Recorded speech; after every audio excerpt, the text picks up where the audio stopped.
Honesty, passion, experience. It's Timberwolves Explosion hosted on the Paladino Live Network. And now, your host, Paladino Joey.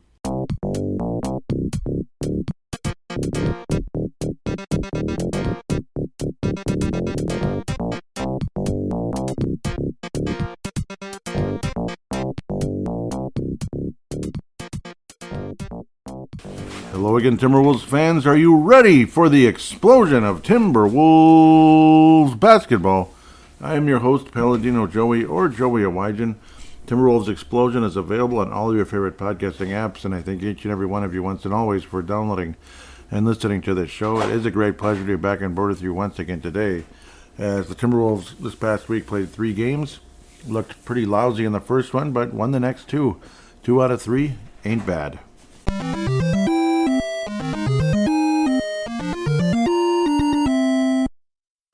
Interestingly enough, you would have thought the Spurs game would have been the one the Timberwolves lost. Nope, it was Cleveland. I suppose, though, you could tell Cleveland, there's definitely something there. They've been a good team. They were really good last year. They had a heck of a battle. Us being the Timberwolves had a heck of a battle with Cleveland just the day before the last episode. So 2 days before the, next game, the game in Cleveland. It was a home and home type of thing. And, Timberwolves defense just completely vanished off the face of the earth. My goodness, giving up 146 points in regulation is pretty lousy. They made up for it with the Milwaukee game, I guess, but it is what it is. Bucks, things are changing there. So we have ultimately 3 games to preview, or 3 games to review, 4 games to preview: Houston, San Antonio, Utah, and Chicago. A bit of a road trip out to the southwest, you could say. Houston, San Antonio, Utah, and then come back home for the Chicago Bulls to wrap up that season series, which was always an interesting one. Future Timberwolf Kobe White, maybe. Well, we'll see. Who knows? Who knows if that's a conversation or not? But yes, the whole 3 games to review, 4 games to preview type of deal. Better get going here.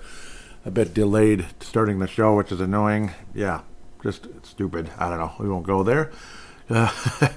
January the 10th, the Timberwolves visit Cleveland, and again, after an epic battle just 2 days earlier, fun game to watch in the Target Center. Then you had the Rocket Arena. You think that would be in Houston, right? No, but this one was on Amazon, and Amazon customers paying to watch this were probably a bit frustrated, and me, myself included. 146 points given up in regulation. The defense just completely vanished off the face of the earth. I don't know. I just don't know what to tell you. Rudy Gobert wound up with 4 fouls in the game. One day, Rudy Gobert looks like the defensive player of the year. The next day, it's like, is there any defense down below? Is there any defense up the middle? I guess not. I don't know. Not in this one. Naz Reid with another 25-point performance off the bench. He's been spectacular. And he's kind of perfect in that role, isn't he? Like, you think of him as, he could be a starter. Yeah. It's like he's technically a standard power forward type, but he doesn't really play like one all the time. He was 5 of 6 from downtown, which is insane. So hitting those corner threes, a spectacular game for Naz Reid. 9 of 12 overall from the floor. Just absolutely amazing. Kept the Wolves in the game. Anthony Edwards, not so much. 10 of 24. That's not going to get it done. About 41% from the floor. But 4 of 9 from 3. That percentage is good. DiVincenzo, 6 of 9 overall from the floor. And made half of his threes. 3 of 6. So entertaining. But again, the lack of defense was disgusting.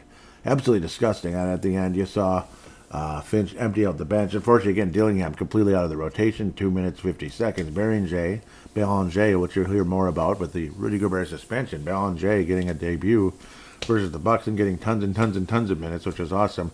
6 points in this one in a just kind of, hanging in there type of game. We'll be back for San Antonio tomorrow. We gotta be ready to play in that one. And the Wolves were ready to play, and that was awesome. McDaniels, 4 of 7 from the floor overall, 12 points. Yeah, he had some moments, but again, a lot of the starters were minus, and the bench were all kind of, either even or whatever. Even or slightly behind or slightly ahead. I guess the only guy who was ahead in this one was Jalen Clark, plus 5. Otherwise, again, the garbage time, those guys were all plus 4. Good for them. Randall minus 20. Not a good overall day. But then again, his field goal percentage was totally fine, but only 1 of 5 from downtown. McDaniels, mediocre. I'd have to say only 1 rebound. It's like, where was the presence there? I suppose because rebounding is, you're giving up second chances to the Cleveland Cavaliers, not the Browns. I almost said Cavaliers. The Wolves did get, somehow they got 11 offensive rebounds, which is nice and everything. 40 total rebounds. Cleveland, well, maybe, okay. I guess the Wolves out-rebounded Cleveland. It felt like we didn't. But Cleveland was all over the place. 60% from the floor. That's ridiculous. Like 60% from the floor. I mean, seriously? Like, how does that even happen? The only guy who wasn't also great was Mr. Hunter there. DeAndre Hunter, 1 of 5 in 21 minutes. Not a good day for him. But other than that, Mrs. Lincoln, the starters for the Cleveland Cavaliers were like plus 20 this and plus 21 that and plus 22 for Jarrett Allen. 16 and 11 for him. 4 assists. Really strong game for him. 28 for Donovan Mitchell, and he shot like good garbage on 9 of 21. That ain't going to get it done, but still, I don't know. Inside, the Wolves' defense completely non-existent. Mobley, 11 of 16. I mean, it's 70% basically. Merrill, 5 of 7 at 71%. Allen, 60%. Tyson off the bench with 23 points. He made all 3 of his three-pointers as well. Just the paint, guys are being able to drive through or just score if it's a bigger guy. It felt like there was no defensive presence in the paint in this game. It was awful. Darius Garland was able to drive around people. 10 of 13 from the floor. Are you kidding me? 77% basically. Plus 21, 6 assists. I hope he is a future Timberwolf, but odds are he probably isn't. Atkins, the coach there, definitely getting his revenge there. Had a hell of a game. I think he's a good coach. Yep, former coach of the Brooklyn Nets. Now he's the Cavs coach, and I don't know, they did a hell of a job last year and exited pretty early for what they were. They were a damn good team last year. Kind of disappointing to see them out in the second round, but anything's possible, as a certain former Timberwolf would say. Yes, anything's possible. Yes, we know. But a crazy game, bad defense in the paint, no presence, and it's like, what the hell? So that was extremely disappointing. The good news is the Wolves would win the next 2, including the next night against the Spurs. You'd think after all of that with Cleveland, Wolves would probably get pounded by the Spurs, right?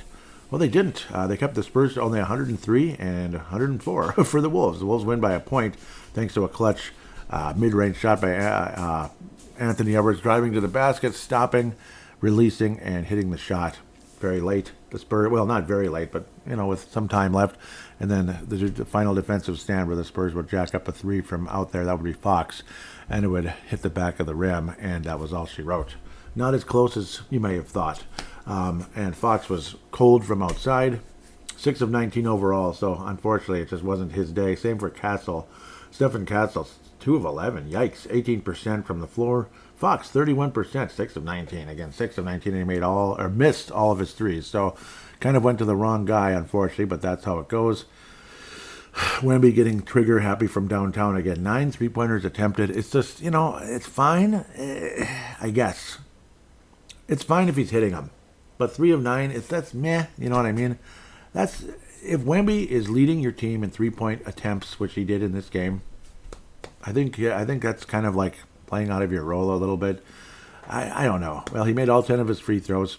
God bless him. 8 of 18. I mean, again, fairly good defense on Wemby.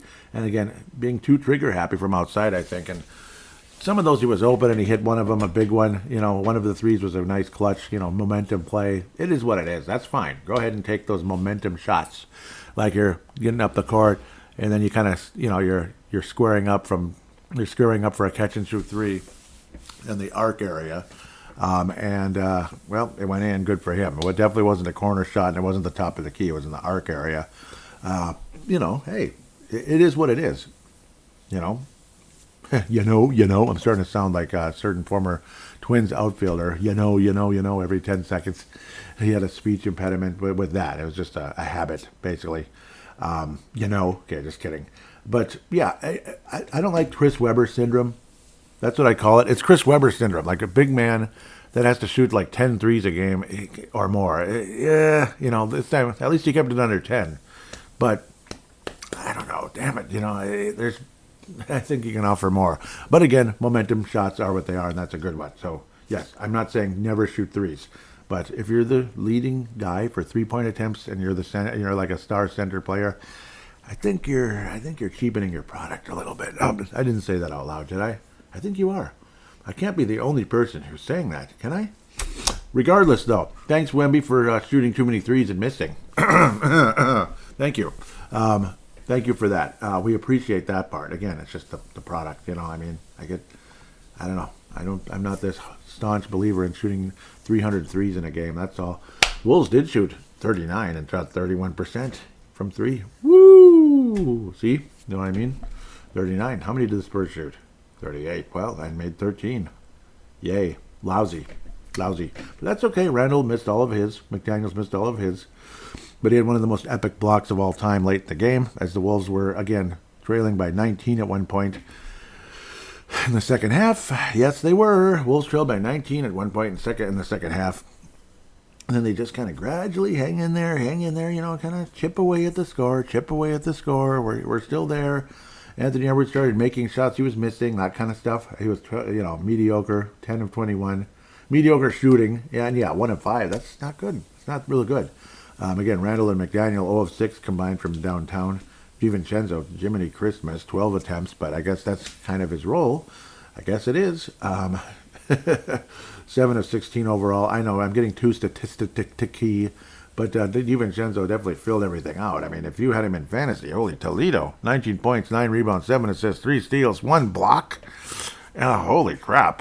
Good game in the fantasy world for Donnie DiVincenzo. It's just funny he never got to the line once. Gobert, this is where he would ultimately end up getting suspended with a flagrant type of deal. 14 rebounds in the game, only 2 lousy points. Again, like I say, 1 minute Gobert looks like the best defender ever. The next minute, I don't know, or the best defender ever combined with the guy who can be a force inside on occasion, getting to like 12 to 16 points at least. And then the next minute, it's just like he's a non-factor offensively. But, okay, his defensive presence was felt. Thank you. And he rebounded really well also. Reed added 11 rebounds. Another solid game for him, but he didn't shoot all that hot. Though a few clutch corner threes definitely help. 3 of 7. Not that bad. Bones Highland, a spark plug at times. Conley guiding things at times for only 12 minutes. Highland and Conley actually had the same amount of playing time down to the second, which is kind of weird. It's very strange. I don't even know how that works sometimes. 11:54, but kind of working together, I guess, off and on, which is okay.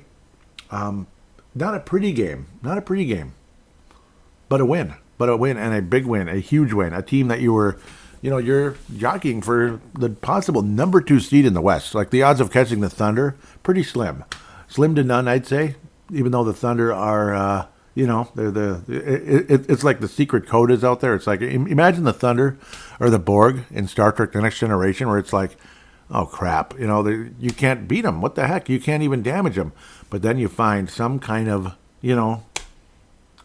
weakness, some kind of virus. You put some kind of virus in their system, and their defenses are different. Like, things change, and that's kind of what Chris Finch did. That's what the talk has been for a while here.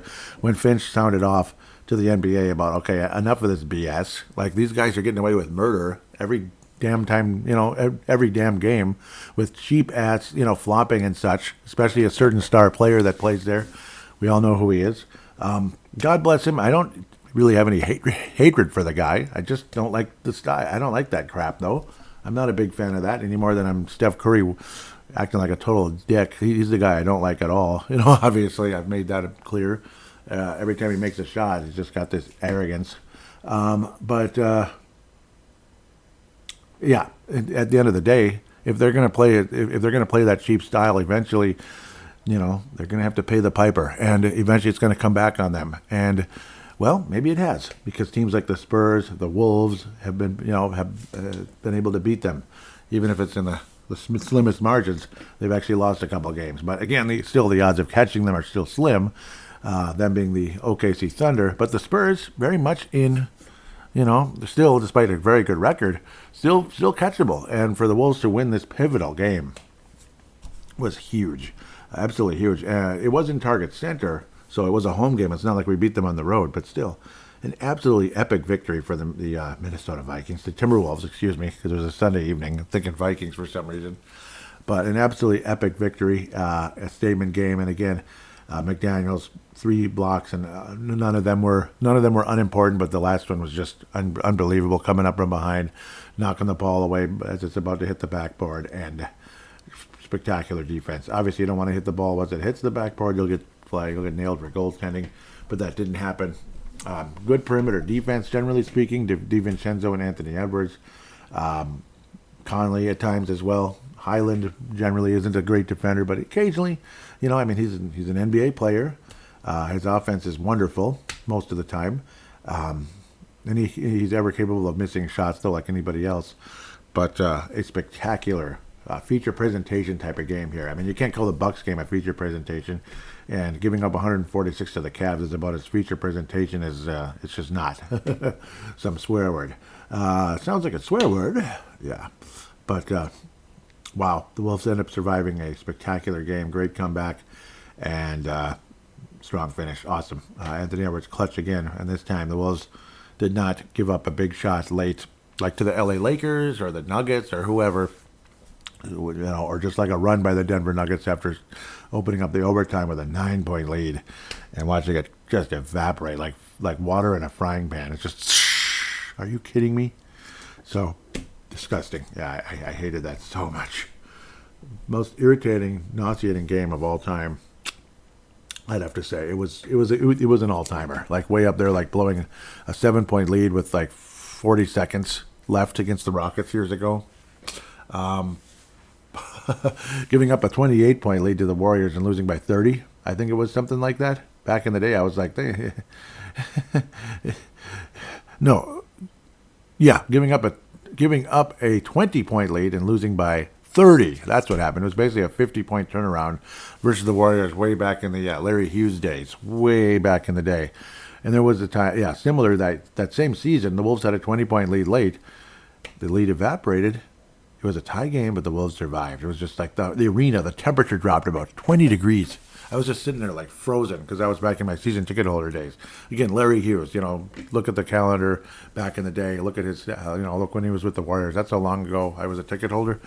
That arena was freezing cold when that 20-point lead evaporated. That was, again, later that season. That was the second, home game against the Warriors that year. And it was just silence. Like, you've got to be kidding me.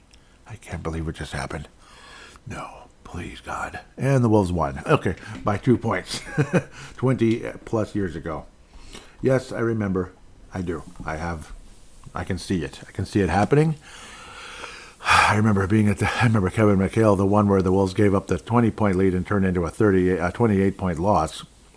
Kevin McHale got up kind of like, kind of coughing and like going off on, he walked up, went off on the bench and did the little hand gesture like bleep, like you got, pathetic, whatever. You know how you wave your hand like down, like get out of here, like that.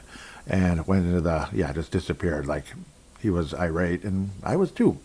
Anyhow, great win here. This one triggered a lot of old memories for a positive and negative, one way or another.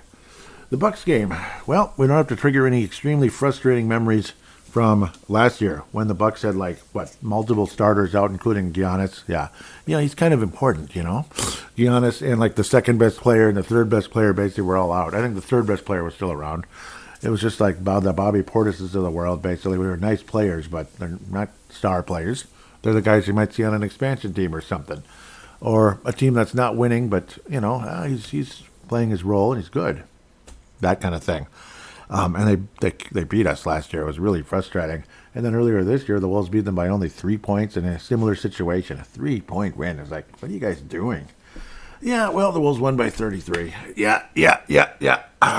Lemon in the tomato juice. By the way, Wolves beating the San Antonio Spurs and Anthony Edwards' super clutch shot. Lemon in the tomato juice. Delicious. A little celery salt added maybe here. Excuse me.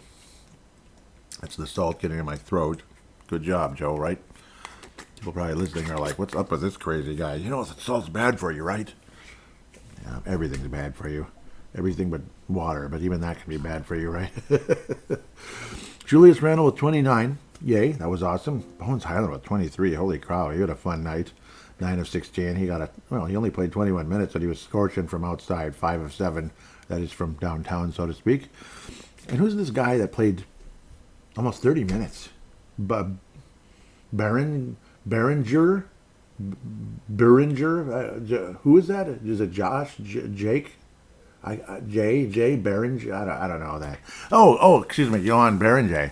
Yeah, that guy. The first round pick for the Wolves that we were going to trade up for and didn't have to because he just fell to us, and it was like, oh, all right. 30 minutes. 30 minutes. And did he play well? You bet he did. You betcha. Bob Bierman, what are your thoughts? You better believe it. Yeah, you bet. That type of thing. Yeah, it was great. How about Don Carnage? Tailspin, you ever heard of him? Air Pirates? Don Carnage? What do you think of Joan Beringer's performance? It's showtime! Thank you, Don Carnage. It's showtime. Yes, it is. Isn't that fun? Fun. Yes, and all over the Twin Cities and other, either it be a Wolves podcast or Minnesota sports podcasts like Score North, especially. Beringer should never. Yes, Declan Goff should never be in the Iowa Wolves again, unless it's some kind of like a tune-up because he'd been out or something. Never again. He needs to be with the Minnesota Timberwolves playing, not sitting on the bench. I don't want to see any DNPs. I don't want to see 2 minutes and 50 seconds. Because it's whatever it is, the game's over basically. Beringer should be out there, and it's like of course, Mr. Finch was like, well, this will take minutes away from Reed, or take minutes away from Gobert. Well, so be it, Jedi. So be it. It could take minutes away from Randall too. What if Randall's having a bad game? What if Reed's like What if Reed's 3 of 15? What do you think of that? What do you think of Beringer instead? Where maybe Reed never gets to the 3 of 15, where clearly he's off. It happens. Reed is off sometimes. And Belanger can play some freaking defense. He's a much more athletic, more crisp, you could say, more, I don't know, what do you say? Where he can hang on to the ball better than, and of course, much younger than Rudy Gobert. Defensively, yeah, he's good like Gobert. I don't know if he's at Gobert's level, and it's going to take time. He did have 4 personal fouls in the game. But remember, what is he, 18? Or is he just turned 19? I keep getting... My memory is generally really good. My long-term memory, if you noticed, I can remember those games from 20 to 25 years ago pretty well. Yeah. Short-term memory could use a little work sometimes. 2006, November 11th. He will turn 20 this upcoming November. So he is 19. And he was born on November 11th, which again triggers a memory of 2025. Joan Beringer's 19th birthday. Had the greatest Northern Lights display I've ever seen and may ever see. Those of you that were fortunate enough to see it around here in the Twin Cities and probably several other places in the United States, you might have even seen it in Australia on the other side, maybe, but no, they'd have to come up quite a bit. The Southern Lights, the Aurora Australis. I'm not sure. I don't think they get to see them all that often unless you're in the very southern area of Aussie. Because, yeah, it takes a lot to get the Northern Lights to move closer and closer to the equator area. But anyhow, let's get off of that. The Celestat France native, France, 6'11", 230. Yeah, had a nice breakout game. Finally got to play significant minutes. Yeah, it was against the Bucks team that's not, the vibe isn't good there. But so what? He did a good job. He was limber. Is that what the word is? He's much more limber than Mr. Gobert. Gobert's kind of a stiff guy, He doesn't always hang on to the ball. He's got stone fingers, stone hands. Beringer has got soft hands, softer hands at least, at the very least. And he's been playing basketball for 5 years. I wish I could play basketball for 5 frickin' years and play that well in an NBA game, be it off the bench or whatever. I don't care if it's against the Bucks, the Spurs, the '96 Bulls, whatever. If you can play that well, it's awesome. I don't care if it's against the Mavericks that won, 9 games or something many years ago. Remember that team way back in the day? Did they lose 70? I think that team lost 70 years ago. It still counts. It's still an NBA game because Mavericks did win 9 games, I mean, imagine the teams that lost those games. They're like, damn, they showed up tonight. Or, damn, we didn't show up tonight. Well, Belanger showed up. Joan Beringer showed up, and that counts. It counts. Dillingham, 8 minutes and 15 seconds, garbage time again. I don't know. I don't understand the other than Bones Highland played, he was red hot, at least from outside. 9 of 16 overall, which means he shot like, I don't know. How many two-point attempts if you take the 7 out? That's 9. 3 of 9 from regular floor. That's kind of sucky. So his 2-point shots were 33%. Ugh. But whatever. 5 of 7 from outside. Definitely a spark plug, to say the least. That's part of the reason. Dilly, if you could somehow become Bones Highland-like, at the very least for now, in your development, that'd be great. Mike and Nori left encouraging words on the Paul Allen Show, PA, locally, of course, KFAN. And in this day and age, you don't have to live here to hear his show or anybody's show like mine. But because of the podcast ability, or even streaming, yeah. But I mean, I don't do live shows, really. I can. I absolutely can. I mean, this show could be live right now, and then, of course, it's still podcastable. I just haven't been doing that. Think of it however, I guess. With kind of a tight schedule type of thing. But, yeah, Dillingham, I mean, you're hoping and praying. Yeah, but Mike and Nori, to the point, I'm stepping all over myself here, was, you know, he was thinking about the way I've been thinking. Like, you look at these other young players that were like 19, 20 years old, 21 years old, and you look at, you know, that become, you know, when they're 25, 26, they're pretty good players, you know, like even kind of like they become players similar to Garland, you know, like a Garland type of player. He may not be the right comparison because I think he started faster, but there are a number of good point guards out there today that their first 2-3 years were pretty sparse, to say the least. So, and he was kind of saying that basically, Nori, like, yeah, he's still developing, and, you know, it takes a couple years sometimes for these guys to get going, but he's definitely got talent, and he's just got to continue to hone in that talent and improve in the off seasons and during the regular season as well. Like some of us, when we were in our younger ages, myself included, improved during the season. You actually developed more because of the practicing and just kind of learning, you know, just out there playing, even just in practice, some of us, because we might not have gotten a ton of minutes, and you just get better. Like a Beringer is probably getting better right now as we speak, be it practicing and such, practicing and watching the other guys as well. Like, oh, I don't know, I see. Oh, okay, I think I get this. So hopefully Dillingham can get there, and he continues to do so. I can't imagine his confidence is super high right now, and that kind of sucks. So that's kind of my fear. That's a big topic.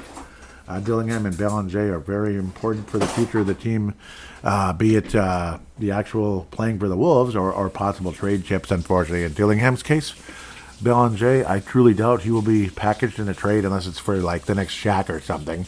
You know, it would have to be a big deal, like a really spectacular, huge type of trade, which, of course, Tim Conley has done 2 already. So we'll see if he does a 3rd one. But Dillingham, yeah, there's a pretty good possibility he'll be packaged in some kind of trade because he does have value. Absolutely. He's the kind of guy who could resurface with like an Indiana Pacers, I'm just throwing a name out there, Orlando Magic, whoever, Utah Jazz, you know, next year or 2 or 3 years from now and be like, oh man, look at him. It could happen. And I'd rather it's with the Wolves. I really would. We can love the way Dante's adjusted and the way he's playing out there. Dante DiVincenzo, of course. The way him and Ant are playing well together. But is that a long-term solution, having Dante in that role, where it's kind of like an off-guard who can make plays? Yeah. Combined with an off-guard who can make? Yeah, 2 off-guards basically together. Or do you want kind of a little more a scoring level, a scoring spark plug type of a point guard to go with them, and then still have a huge spark plug in Dante to get tons of minutes, so you get 6th, 7th guy off the bench, that type of thing. So I'd kind of prefer that. Like if Dillingham became something, obviously that'd be great. So we'll see how that all works out. I think that's a better scenario than just the current situation, just staying the same situation for the next 5+ years. At the end of the day, now I'm not saying obviously you want to keep Dante one way or another. With that said, so kind of again a longer first segment. They usually are. There's usually a lot to say in the first segment, especially the ups and downs of things here, but generally positive. Other than giving up 146 points to the stupid Cavs, who are a good team, by the way. I don't mean to call them stupid necessarily, but it was still too much. It was a stupid game defensively. Great offense, terrible defense. Bottom line, terrible, as Chuck would say. We all know who Chuck is. And I don't mean the red-haired doll, Chuck E. I mean Chuck. Okay, anyhow, of ESPN now, which is funny. Yeah, strong, solid finish to the week. Hopefully the positivity continues. Since Thanksgiving, the Wolves are the best record in the NBA. So That's why the Wolves are looking at home court in the first round, which they did not have last year, and they still got to the West Finals. So there's hope. There's definitely hope, and Beringer can give you a ton of hope in the future, hopefully sooner rather than later. With that said, we'll take a quick break and preview those upcoming games. Are you looking for a really nice Timberwolves-related Facebook page out there with cool fans and a wonderful host? Well, look no further than Wolfpack from Flip to Finch, hosted by Scott Doherty. He does a great job. Scott Doherty's an awesome guy, and the fan base on there, obviously passionate about the Wolves, but also respectful of other people's opinions regarding the team. Check out the page. It's awesome. Wolfpack from Flip to Finch.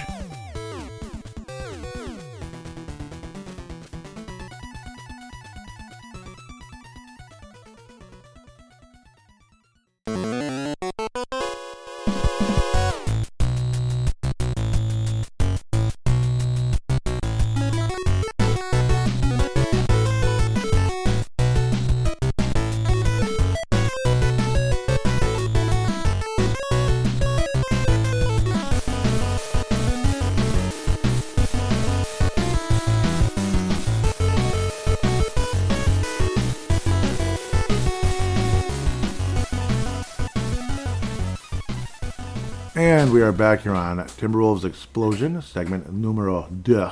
Okay, as Joan Beringer might tell you. Yes, and yes, I can talk in an accent because, well, I imitate people well, I'd like to say.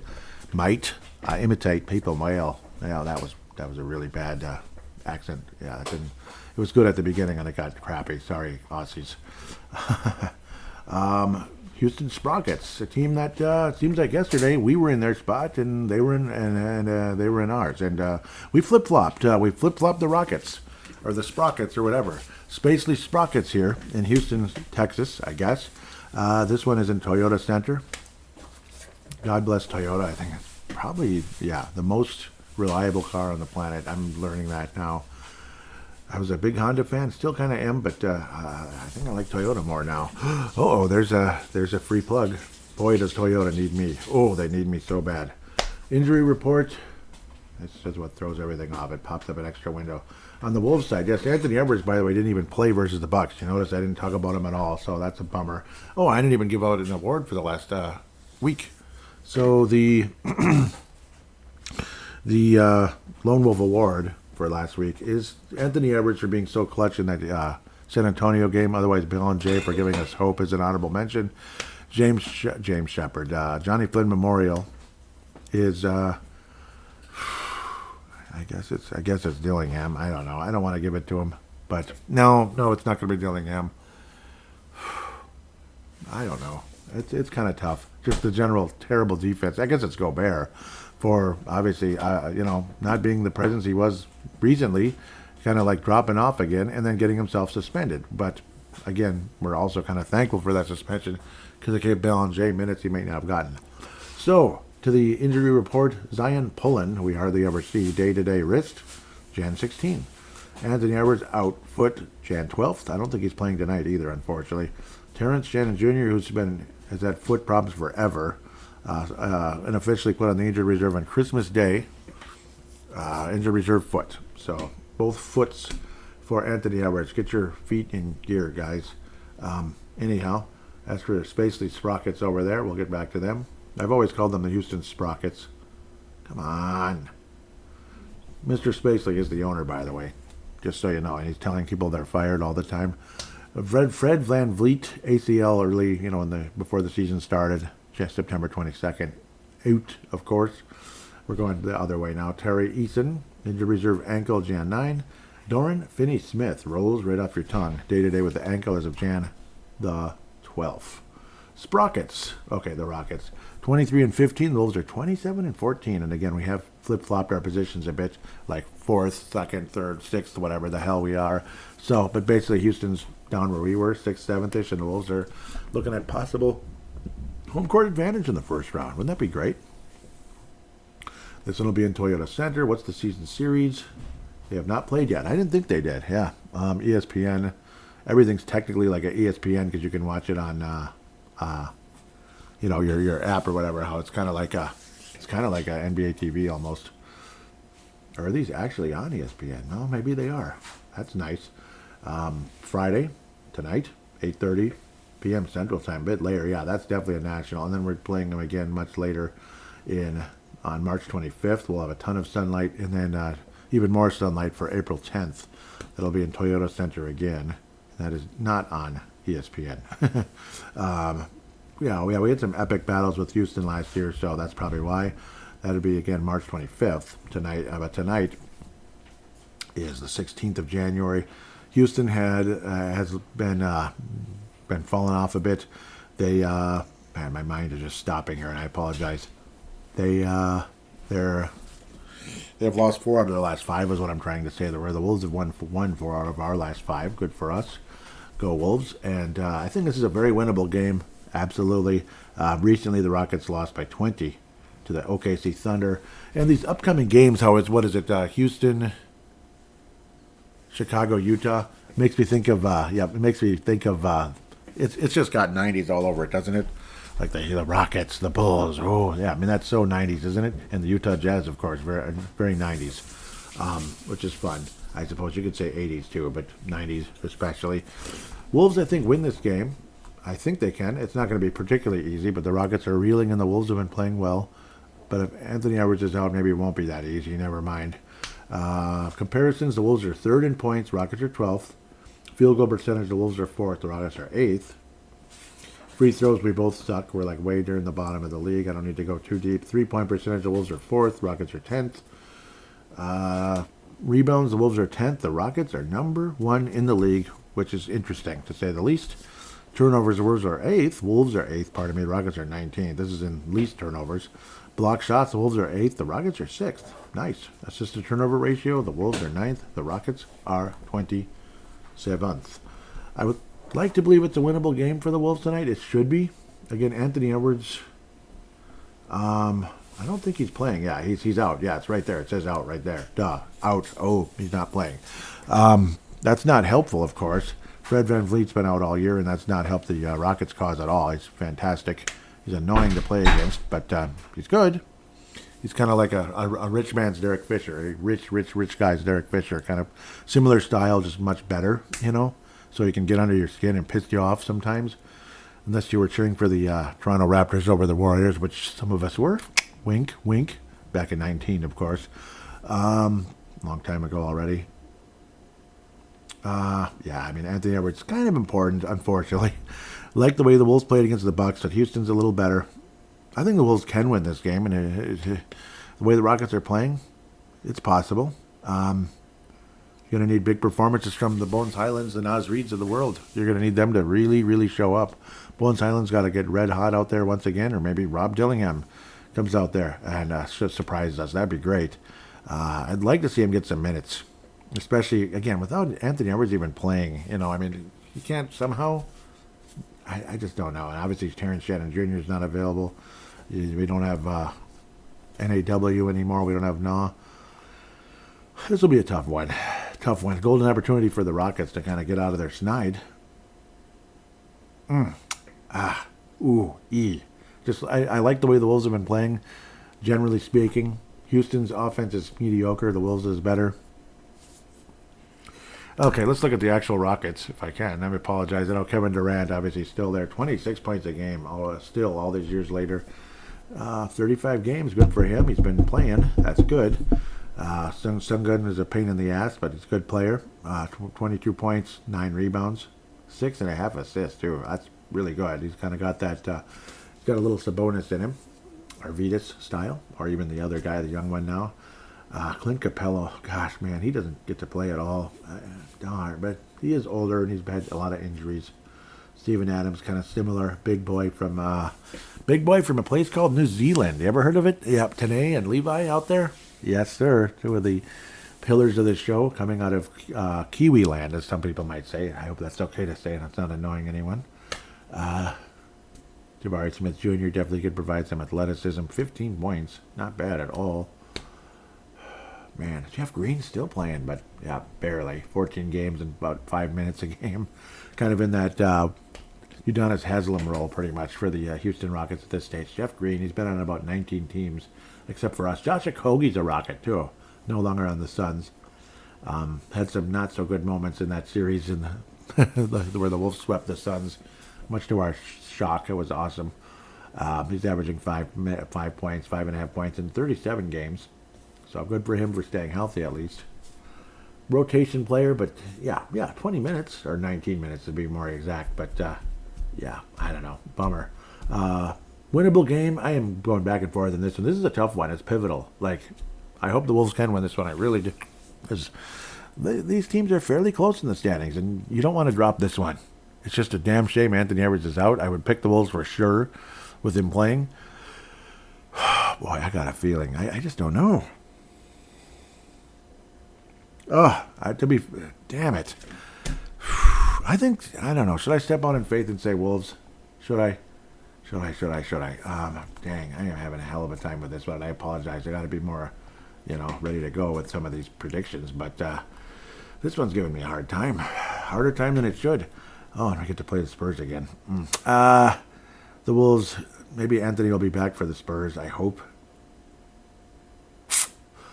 Oh, boy. I don't know. This could be bad. It's a Texas two-step, as we used to call it back in the day. Houston and San Antonio. Yeah, famous. Oh, I don't know, man. We might lose both of these. Shoot. Yeah, we might. Even with Anthony Edwards back, it's in San Antonio. Okay, I'll step out in faith. The Wolves will beat the Rockets by like 2 points. Final score of something along the likes of 105-103. Very close, but the Wolves survive. Naz Reid leads the Wolves with 8. No, Julius Randle leads the Wolves with 28, and the Wolves survive. Spurs up and coming. Again, we just played them, and it was an epic battle. It was fun to watch. Anthony Edwards absolutely needs to play, and if he doesn't, well, even if he does play, this could be a loss. And I'm kind of leaning that way. Victor's averaging, Victor Wembanyama, or Wemby, as we like to call him, 24 points, 11 rebounds, 2.5 blocks. Yeah. Huh, he is only attempting 4.2 threes a game, so that's way better than before. Yeah, I remember last year he was at like 9-10, and funny how they're, winning games now. Fox is actually sucking from 3, too. He's not even at 33%, and he attempts 6 a game. 32%? Jeez, dude. Vassell attempts 7 a game, and he had 38. Keldon Johnson was nailing him as well. He only attempts 3 a game, but 41.5. That's pretty good. Harrison Barnes hit a big shot late in that game. That was damn frustrating. Big 3.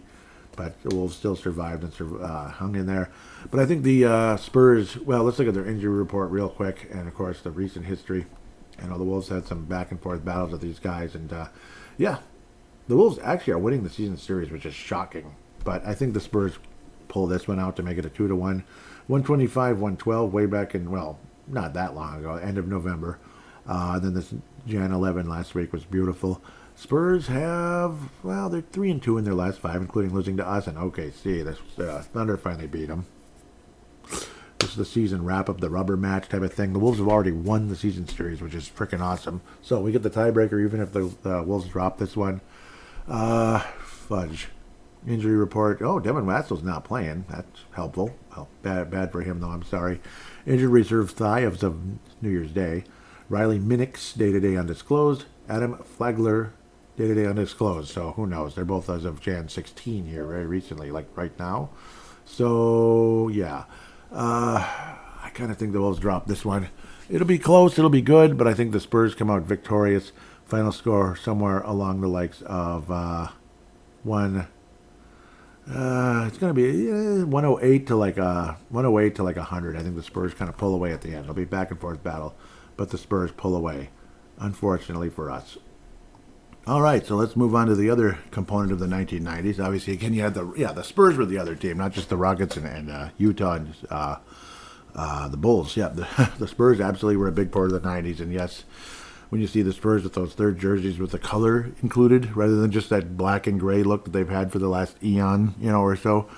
Yeah, I want the color back. Like, yeah, it's just like a Spur, so, it's the Spur can fit in the logo just fine, but add the colors back again. That mountainy look, it's gorgeous, man. That Southwest 90s look. So some things were never meant to be, like pushed to the side. Like, yeah, that's old now. That's old. Move it away. Spurs, when you wear those jerseys, we wear that color and everything, the jerseys in the court and everything. Lemon and the tomato juice. Lemon and the tomato juice. Yep. Utah Jazz. Tuesday, the 20th, couple of days off for the Wolves after probably not sweeping the Texas two-step. Injury report for the Utah Spaz. Just kidding. David Stockton. Any relation? Point guard. Day-to-day hamstring. Jan 16. Josh Richardson has vanished off the face of the earth. Day-to-day heel. Jan 16. Darius Baisley. Day-to-day leg. Jan 16. Eric Pascal. Out. Ankle. Jan 16. Jeez, what kind of injury report is this? All Jan 16. Jake Toulson. Out for the season. Foot. Ouch. I'm sorry, Jake. I really am. Jan 16. Maceo. That sounds like an old comedian back in the 90s. Point guard. Day-to-day back. It's spelled differently, though, I think. Well, yeah. I think it's an E instead of an I. But, my gosh, another Jan 16. Day-to-day back. Elijah Harkless. Injured reserve hamstring. Laurie Markkinen, day-to-day illness, so odds are he'll play. Walker Kessler, shoulder out for the year. Yeah, back on November 1st. Unfortunately, great player, but kind of injury prone. Wouldn't mind him here. Gorgeous Nyang, which makes you sound like Gorgie Zhang, injury reserve foot as of September 27th.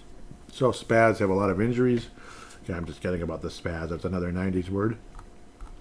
Even though I'm more of an 80s guy, but the kind of a 90s vibe in this episode, and kind of in basketball too.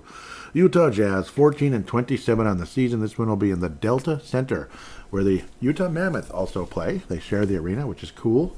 Comparisons, Wolves are third in scoring. The Jazz are 6th. Field goal percentage, the Jazz are 6th in field goal, or 6th in points. 19th in field goal. 7th in free throw. I'm just saying that because it's top 10. 3-point percentage are 20th. Yikes. Number 2 in assists. Again, another one I'm saying because of the high number. Total rebounds, they're right in the middle at 15th are the Jazz. Turnovers are 28th. They're Mets, 28th. Block shots, they're 30th because Kessler hasn't played since the beginning of November. That doesn't help. He's a block shot machine. Assist to turnover ratio, right with the Wolves, 9th and 10th. Jazz are 10th.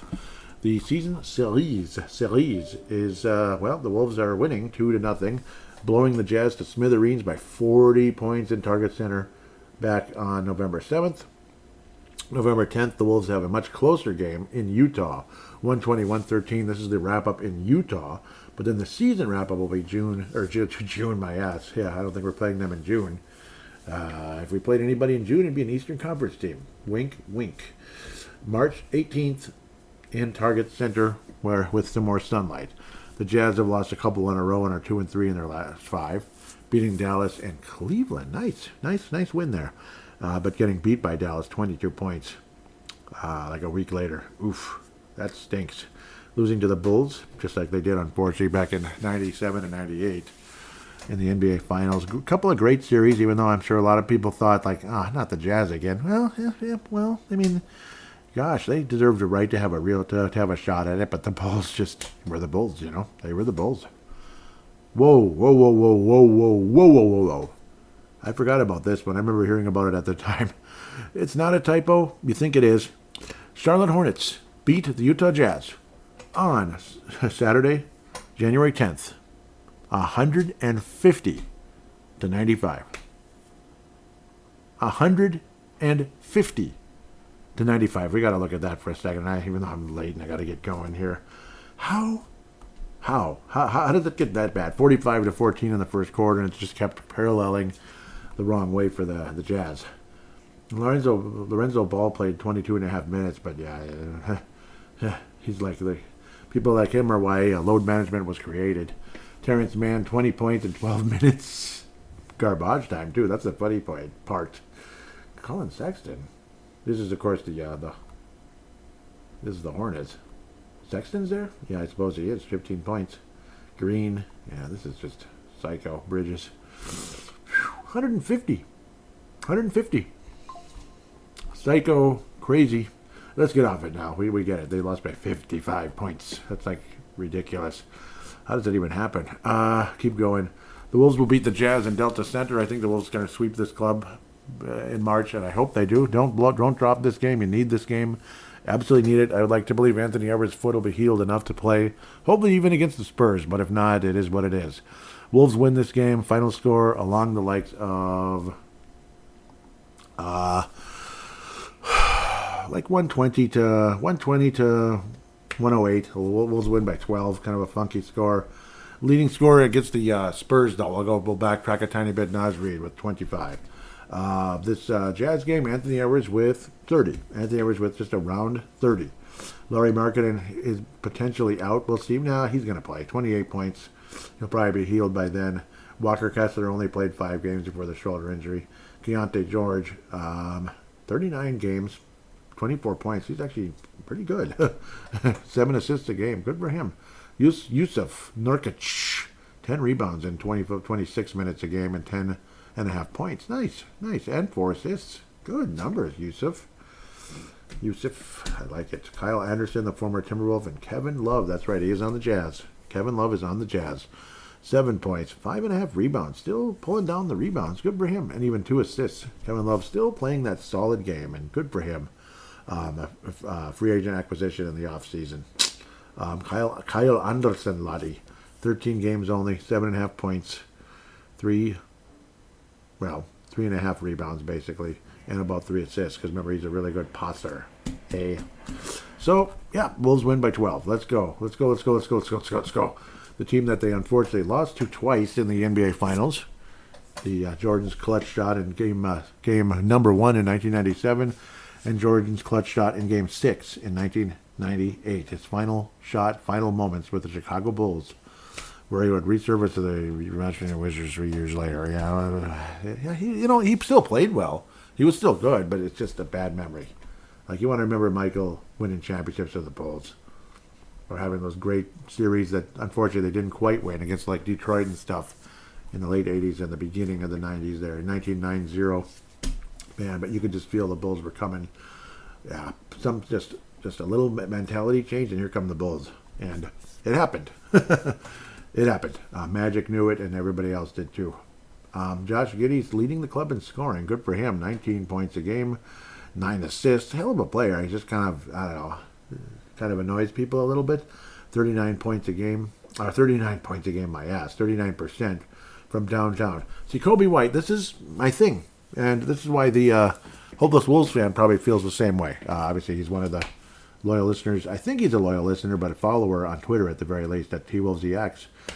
19 games, he misses time. 18 points, about 5 assists. It's okay, it's nice. 3-point percentage. He averages, he leads the team in 3-point attempts at 6.5. 31%. 31%? I mean, okay. He sounds like, he sounds like one of those guys that, hurts you more than helps you, doesn't he? Yeah, he got 18 points, yay, he's nice. He got 20 tonight, Yeah, but then there's the night where he shoots 1 of 6 from downtown or beyond, like 1 of 9. It's like, he sounds like one of those guys that can ruin it for you. Like the Anthony Peelers, Rashad McCants. What was that stupid idiot judge? What was that stupid guy years ago? God bless him. He drove me nuts, though. Not Luke Ridnour, but even he could have those cold nights. The other one, JJ Barea. Ugh, he drove me nuts. And I guarantee you, I could bet I'll bet just about the house on this. He went after me with a burner account. Yep, cursing me out. Yep, because I was like pissed off at the way he was playing on Twitter. I let my voice be heard, right? I know. I just sounded off a little bit about something, and he cursed me out big time. It was a burner account. I guarantee you it was him. Like, you are a bleeping hater and all that. Well, I'm sorry, dude. I don't like what I saw. But at the time, I didn't realize it was a burner account. And then it's like, that was JJ Barea, wasn't it? It was like right as I blocked the person, like as I'd had enough. You're cursing me out like 5 tweets in a row. That's enough, dude. We get it. We all get it. But anyhow, the Wolves will beat the Chicago Bulls. What was the season series? I think we did beat them. I'm on the wrong place here, and I gotta move. I'm taking forever. Bulls are 19-21. This will be in Target Center. The Wolves did crush the Bulls. That's what it was. Yeah, 136-101. I thought it was one of those lopsided games going back to like 1999 when the Wolves could beat them by 40 because that team was dead post-Jordan era. Yeah, the Wolves are going to win this basketball game by, I'm going to say something along the likes of 15. Wolves to win by 125-110. Something like that. something like that. Wolves are going to score. The Bulls, they won their last game against the Jazz. They beat the Dallas Mavericks. Otherwise, got beat by Detroit, the Celtics, and the Houston Rockets. Some good ones. The Bulls are 11th in scoring, 9th in field goal percentage, 13th in three, 3rd in assists. Good number there. 10th in three-pointers made. 6th in rebounds. Nice.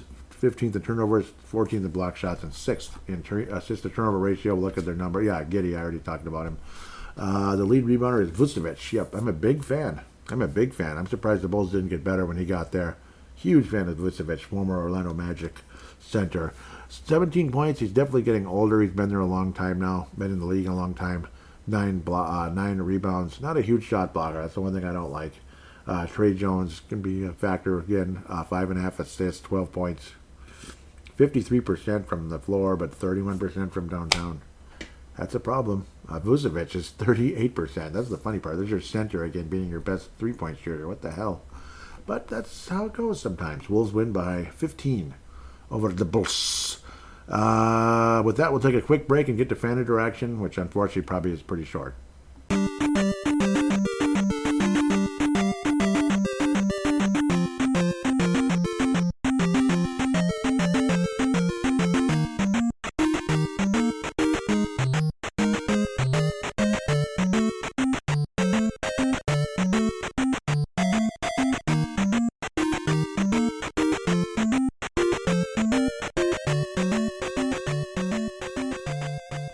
And we are back here on Timberwolves Explosion, fan interaction segment at TWolvesDX. At TWolvesDX, the Twitter account is Timberwolves_Explosion. So look up the Instagram if you can. Oh, it's working now.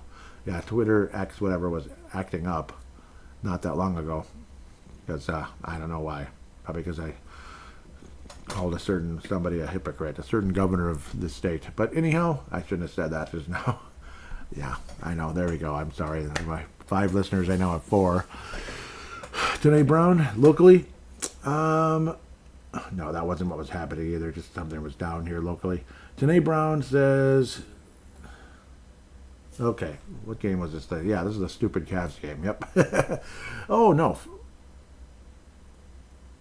That's weird. You know, because he had a shitty game, Fox, but he was making a ton of, late. Fox was missing everything but earlier in the game, but then he got super clutch down the stretch when the Wolves were trying to beat him. But thankfully the Wolves ended up surviving. Yeah, that's the thing. He had a shitty game. He was 6 of 19, but yeah, that's when he made basically all of his points. Was in the fourth quarter, kind of like paralleling with Anthony Edwards when it was a bit of a back-to-back there. I couldn't believe he was making all of them, the mid-range shots. But I don't know, they were good shots and good for him. Anyhow, back to Tanae Brown out of New Zealand, by the way. I was saying, does Fox ever miss from mid-range? Jeez. Tanae said, I don't know what it was about this game, but even down in the third, I thought we had a good chance of Ket coming back. Incredible to see the defensive switch flip for the Wolves. Yeah, man, it really did. The Wolves finally started showing some great defense. I was saying it was so impressive, especially after the absolute no-show defensively versus the Cavs. I didn't say that word, but I said nice turnaround. Tanae says, I'm extremely happy with my decision to snooze my alarm. My 2 a.m. alarm and not watch yesterday's game. Yeah, that was, the stupid Cavs. Yep, so he knew exactly what I meant. Yep, Cavs, the game was a nightmare. Yep. Benzo, great to hear from you, from the Bronx. 2 guys I just love to death. Tanae Brown out of New Zealand. Benzo, love you guys to death. Benzo out of the Bronx. Benzo says, the Wolves are playing Wolves basketball. Yep, kind of like what Anthony Edwards was saying when they were like, enough up and down play to keep you confused, then they strike. Number 2 seed incoming. Yep. Oh, I'd love to believe that. And yeah, very possible, especially after beating the Spurs and now owning the tiebreaker versus the Spurs. That's kind of important. We own the tiebreaker versus the Spurs, even if there's a loss on Saturday. So we'll see. But it's pretty cool. And if the Wolves sweep them, that's even better. Heck yes. Hell yes. All that good stuff. So thank you guys, Tanae and Levi. A big shout out to Vince Germano, of course. Yep. Oh man, he mentioned that he was available this month. Man, so yeah, maybe we can squeeze something in one of these days here before it's too late. I forgot. Shoot. You know how that goes? I remember I was like the other night, I was like, oh, that's right. And then, so it kind of is what it is. My schedule kind of is always weird. It is what it is, but that's kind of how things go. Hopefully we can figure out something, even if it's just like a segment Just kind of a quick thing. We have a 15 to 20 minute convo about this and that, and maybe it's like a bonus show type of thing. With that said, so why not? And maybe even put it on Showtime and T-Wolves, kind of, or it's just a Showtime and T-Wolves show. Who knows? Could be like that, but we'll see. Maybe it'll be both. With that said, thank you so much for listening. God bless you guys. Put a 5-star rating if you could on Twitter, Twitter on Apple Podcasts or Spotify. Please do. Would be greatly appreciated. Subscribe to the show on either Apple Podcasts or Spotify if you haven't, so you can get the downloads all the time. Yeah, it'd be greatly appreciated. Thank you so much. Put a positive rating if you could. And love you guys to death. Thank you so much. We will be back next week. Hopefully the Wolves can pull off something nice here.